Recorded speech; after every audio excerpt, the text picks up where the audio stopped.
In this video today, we're going to go over the steps on how to remove and replace the speakers on your 2013 Plus Honda Accord LX, EX, or Sport. As you can see, this is just the normal Sport. It's a 2013. I'm going to go ahead and replace the rear speakers. In order to do so, we're going to have to go ahead and remove the back seat. It sounds harder than it actually is. I'm showing tools very quickly what you're going to need. Step one is going to go ahead and remove the rear seat back, and the way you're going to do that is peel it back.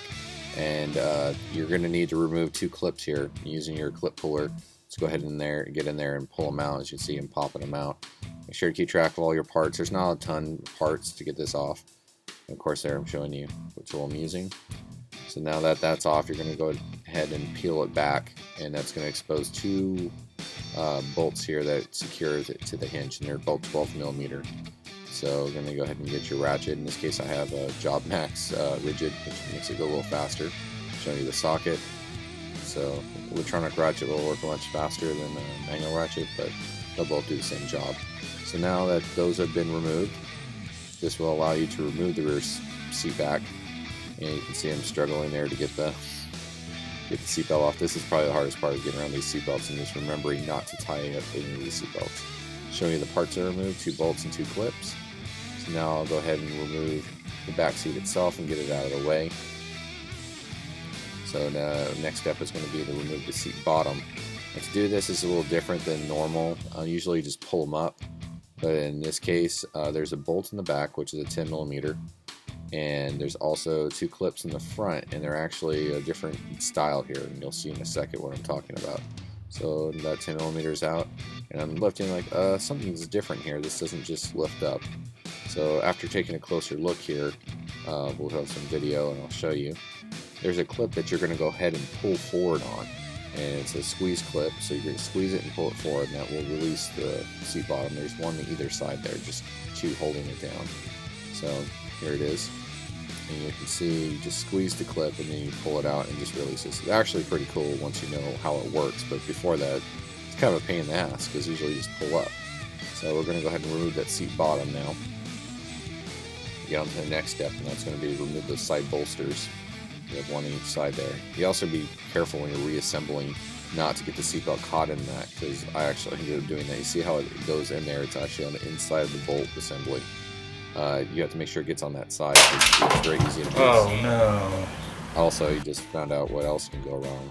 I just dropped the bolt as I pulled it out, and there's an area there where it can fall in.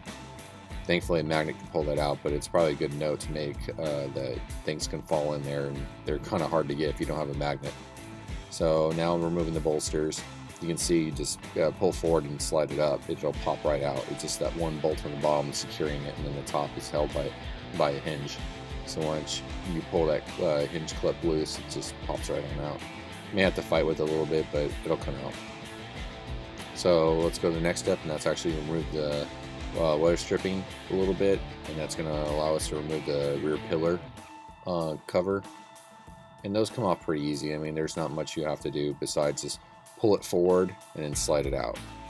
There's just three of those green clips, as you can see inside, and then on the left side there's a clip that slides into the deck that holds it all together. The other side's held in with the weather stripping, so you don't have to worry about that side.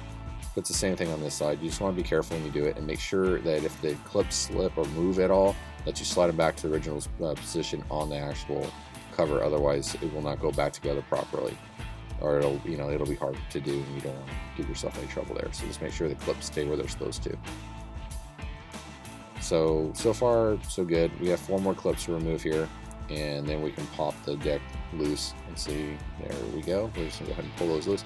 You have to fight them a little bit because they're in there pretty good, but they're not like push pins or anything like that.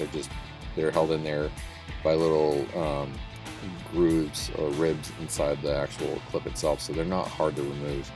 I didn't break anything, so I don't imagine anybody should have any trouble with that. I'm taking a look in there and make sure there's no surprises hiding behind those covers, but there's not, so no biggie there. Just go ahead and move along and get all 4 of the clips out. And then you're just going to go ahead and make sure that you get it around the seat belt so you can get that loose so it's not in the way. And any second here we'll be finished with this part. This is also sped up, obviously, just so you guys know, just questioning it. I don't move this fast in real life. It's also 100 degrees outside today, so I'm not in the best mood. It was way hotter than it was supposed to be in the garage.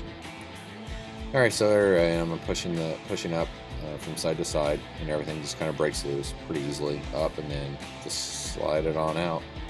And the whole thing, assembly, you always want to double check and see what I'm doing here. I'm just double checking.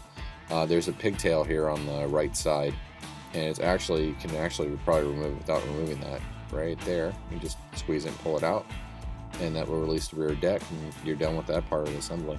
In this case, my wife probably came out, so I was like, hey, you can help me out here. So sometimes it helps to have a second pair of hands. Now we can go ahead and remove the rear speakers. That's an 8mm socket there, and you just have to remove one bolt. I know it sounds kind of odd. There's a clip on the other side that holds it in there, and then of course your wiring harness that you can disconnect as well. So there it goes. Finagled it there, and voila, it's out. Now I'm going to show you how crappy the speakers are. I mean, literally, they're just total garbage, as you can see. I mean, I just barely tapped it, and the whole assembly just pops to pieces. Super thin cone. I'm actually trying to go in here and salvage out the harness, so I don't have to cut into the vehicle harness. I can actually steal the connector off of this and just solder wiring directly to that connector. But might as well tear the speaker apart while I'm at it, just show you what you got. I mean, it's just coming apart like nothing. I'm gonna go ahead and rip the voice coil out there. It's just crap. I mean, literally just barely squeeze it. It's like paper. Nothing reinforced at all. So now I'm gonna go ahead and cut off the connector here, and I'm gonna finagle that to work with the new one, so I can, I don't have to cut into the car's harness. So I'm gonna go ahead and solder the wiring directly to that. Now it's allowing me to do is hook up to the connector directly. You can also buy the connectors, but for me, I'm not saving the speakers or anything, and it only takes me an extra couple minutes, and save a couple bucks, so no biggie. If I had them, obviously, if you go through Crunchfield, you can go ahead and get them included, but in this case, I didn't have them. I didn't even get speaker wire with the speakers I got. I actually got some JBL 6x9s, which are not the original size, and you're about to see what you have to do to resize these to get the bigger speakers. You can go ahead and get the adapters and put 6.5s in, but I wanted something bigger, and just had to take a jigsaw and cut it out, and it was good to go. So you can see a lot of speakers don't come with the stripping either, so you can go to Home Depot and grab some 1/4-inch weather stripping and just run it around the edge, and just will give you a better seating, and no rattling, so on and so forth when you install the speaker. So I would suggest you getting this, and it's only a couple dollars, and it'll do the same job as the stuff that used to come with the speakers, but it doesn't. I mean, a lot of speakers, it's really weird that they don't come with weather stripping or wire harness unless you go real high up in the line. You don't get that stuff anymore, so that kind of sucks. So you can see here that I cut a hole using a jigsaw and opened it up there, so now I can fit 6x9s in there instead of the 6.5s that were in there. And I will tell you that they give you quite a bit more bass reproduction than when you get from the 6.5. And there's plenty of room there to do it. It sits lower. There's a 1/2-inch bump on the regular speakers you'll see there. And it's not going to fit directly into the lid, but I don't have any issues with rattling or anything like that. You can see that's where I traced it on. I got a cardboard template and just traced it in there. Just made sure it landed where I wanted to. Yes, you have to use the jigsaw upside down, and it is kind of a pain in the ass. So that's why I don't have any video of it, but I'm showing you what it looked like when it was done. It's a pretty miserable job, especially when it's hot to do and you got metal chips flying all over you, but it wasn't too bad. It only took me about 10 minutes per side. Now you can pre-drill holes and put bolts and everything. I'm just using self-tapping sheet metal screws, and once I go to do that, yes, that just happened. It popped loose. I'm using an impact, right angle impact there, and it popped loose and just cut the side of that speaker. It's not a huge deal. I'm pretty pissed off at this point because that never happens to me, because I always put my finger there to try to protect it, and it just jumped on me.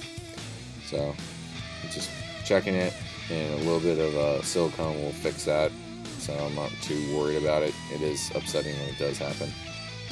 And yes, you will have to use some kind of right angle tool to get in here, or you have to go through the bottom. Either way will work, but the right angle tools are much easier to use. And like I said, you can use any kind of tool you want for this to try to get those in there, but that's how I did it.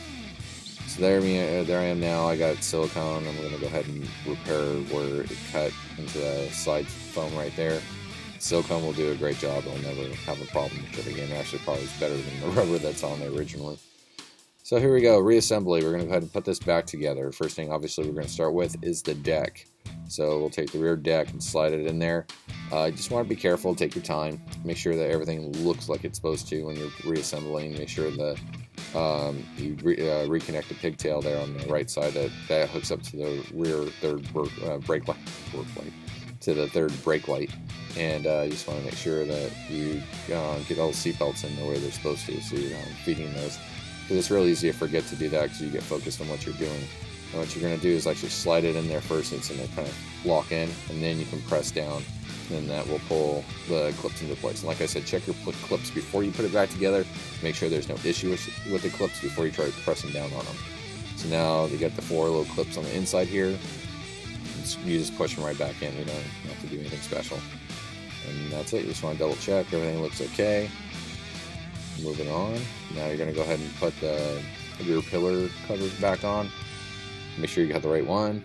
It's going to slide in. It's going to click in, not click, but it clip into the rear deck, and then you can push the clips in. So make sure it slides in first before you clip it. Otherwise, it won't lock into place properly. And then make sure, obviously, you pull your weather stripping away again so you can put your weather stripping back in. So obviously, it has to be loose before you put that back on. So one side at a time, obviously. All sped up, like I said. Any second now, I'll be finished with this. You know, I'm being perfectionist about it. I'm just making sure, because sometimes it'll pop back together. It just doesn't look quite right, and I'll just keep messing with it until it's perfect, because I don't want it to be off at all. Sometimes you'll have to pull it off a few times to get it right, because you know sometimes it just doesn't go on right the first time. But once it's on there, you'll know it by looking at it, and then just put your weather stripping back in there, and that'll hold it together on this side. Just remember, sometimes you have to kind of push and pull a little bit and finagle it, and eventually it'll go the way it's supposed to. So once again, double checking, make sure everything looks right. You just want to stop every couple seconds, every couple minutes when you're reassembling to make sure it goes back together. This is where I screwed up. I'm putting that bolster in, and I didn't check the seatbelt before I did it, and the seatbelt was on the wrong side of the bolster, so they note for you guys as well. You can see I'm also using the Job Max rigid tools, and I can switch heads, which is really cool. So I have a ratchet head right there, and then there's the right impact over inside the trunk, and I'm switching back and forth. It really made it a lot easier. So here goes the other bolster, and I don't know how I did this one right and not paid attention to the other one, but I did. So you'll know real quick once you put it together that you did it backwards, because you won't be able to use the seatbelt. Go figure. So there it is, that side's in. So now here comes the bottom of the seat, and that just goes in. Actually, it's really easy. You just want to make sure that you get your seatbelts in there right, and then just slide it in, and it should just lock right back in there. Again, there's nothing to squeeze or anything on this side of it. It should just clip right back in there. Just make sure you pull everything through so that it's good to go, and then you can put that back bolt back in. It's a 10mm bolt that goes right back in there.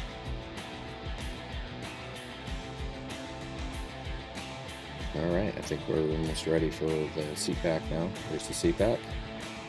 This is a good time to clean things too. Nice time to throw it up in the back of the car, so actually it was nice to get the seat out of there so I could clean it up a little better. It was cleaned up, it gets under the seat, kids. So I started one bolt in. Now I'm going to tighten put this other bolt and tighten it. You don't want to tighten one before the other. Just make sure they're both in before you start tightening things up, because it may not square away right. So just make sure that you get both bolts in before you start to tighten it up. So there it is. It's double checking some things. Make sure to put the the clips back in that kind of connect to the trunk tray, and voila, I think that's all we needed. I think we're good, and that's it. So I hope this helps you, and 6x9s are possible. Yeah, I put some silicone on the back of those sheet metal screws to lock them into place, and I hope this helps you guys. So leave comments or check out my other videos. Thanks a lot for watching.